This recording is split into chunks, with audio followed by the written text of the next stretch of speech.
şiirdir, şirin nəğmədir, necə mənalıdır müəllim ömrü.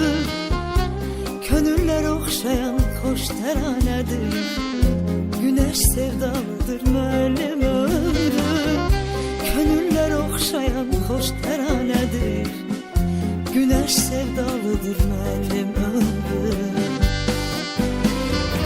Əriyir şam kimi, sönür şam kimi, şagird ürəyində məhşəl yandırır.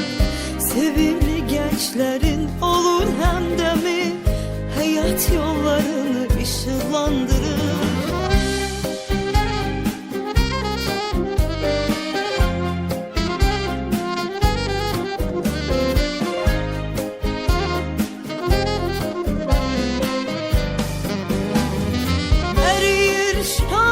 Kimi sönür şam kimi, şagird ürəyində məhşəl yandırır.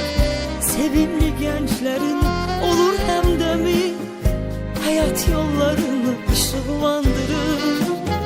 Sevimli gençlerin olur həmdəmi, həyat yollarını işıqlandırır.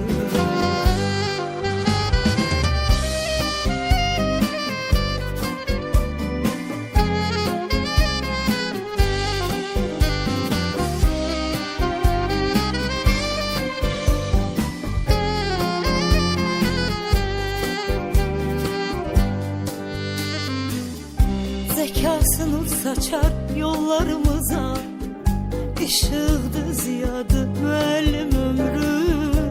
Varlığı güc verər qollarımıza, bir başqa dünyadı müəllim ömrü. Varlığı güc verər qollarımıza, bir başqa dünyadı müəllim ömrü. Əriyir şam kimi, sönür şam kimi, şagird ürəyində məhşəl yandırır.